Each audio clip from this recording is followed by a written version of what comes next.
ആറന്മുളയിൽ പുതിയ പദ്ധതിക്കായുള്ള ഫയൽ എല്ലാ വകുപ്പിലും എത്തിയതിന്റെ രേഖകൾ റിപ്പോർട്ടിൽ ലഭിച്ചു. പദ്ധതി അന്തിമഘട്ടത്തിലേക്ക് നീങ്ങുമ്പോൾ എടുക്കാറുള്ള ധനവകുപ്പിന്റെയും നിയമന വകുപ്പിന്റെയും അഭിപ്രായമെടുത്തുള്ള പുതിയ പദ്ധതി നീക്കം ഒരുപാട് മുന്നോട്ടുപോയി. ഫയൽ തുടങ്ങിയത് മുഖ്യമന്ത്രിയുടെ വകുപ്പായ IT വകുപ്പ് തന്നെയാണ്. പദ്ധതി ഫയൽ നമ്പർ റിപ്പോർട്ടിൽ ലഭിച്ചു. 344 ഏക്കർ നെൽവയലും തണ്ണീർത്തടവും ഉൾപ്പെട്ട ആറന്മുളയിൽ വിമാനത്താവളമായിരുന്നു ആദ്യ ലക്ഷ്യം. പ്രതിഷേധം ശക്തമായപ്പോൾ ഒന്നാം പിണറായി സർക്കാരിൻ്റെ ആദ്യ തീരുമാനങ്ങളിലൊന്നായിരുന്നു പദ്ധതി വേണ്ട എന്നത്. വൈകാതെ അവിടുത്തെ പാടത്ത് മുഖ്യമന്ത്രി തന്നെ നേരിട്ടെത്തി കൃഷി ഇറക്കി. എന്നാൽ 9 വർഷത്തിനിപ്പുറം ഇലക്ട്രോണിക് മാനുഫാക്ചർ ക്ലസ്റ്റർ എന്ന പദ്ധതിയുമായി KGS ഗ്രൂപ്പ് വന്നു. TOFL എന്ന കമ്പനി രൂപീകരിച്ചായിരുന്നു KGSൻ്റെ പുതിയ നീക്കം. കൃഷി വകുപ്പ് ശക്തമായി പദ്ധതിയെ എതിർത്തു.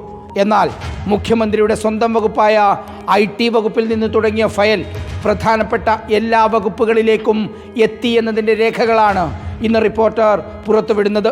ധനവകുപ്പും നിയമവകുപ്പും വ്യവസായ വകുപ്പും ഒരെതിർപ്പും രേഖപ്പെടുത്തിയില്ലെന്ന് മാത്രമല്ല, ഉപദേശവും നിർദ്ദേശവും നൽകി. കമ്പനിയെ കോബ്രാൻഡ് ചെയ്യാമെന്ന് ടെക്നോപാർക്ക് CEO പറഞ്ഞതോടെ ഒരു കാര്യം ഉറപ്പായി: IT വകുപ്പ് പ്രത്യേക താൽപ്പര്യമെടുക്കുന്ന പദ്ധതി ഒരുപാട് മുന്നോട്ട് പോയി.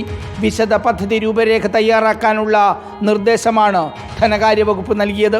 എല്ലാ വശങ്ങളും പരിശോധിക്കാനുള്ള നിർദ്ദേശം നിയമവകുപ്പും കൊടുത്തു. റവന്യൂ മന്ത്രി K രാജനും പരസ്യ പ്രതികരണത്തിന് മുതിർന്നില്ല.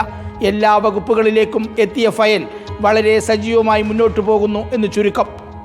റിപ്പോർട്ടർ, തിരുവനന്തപുരം.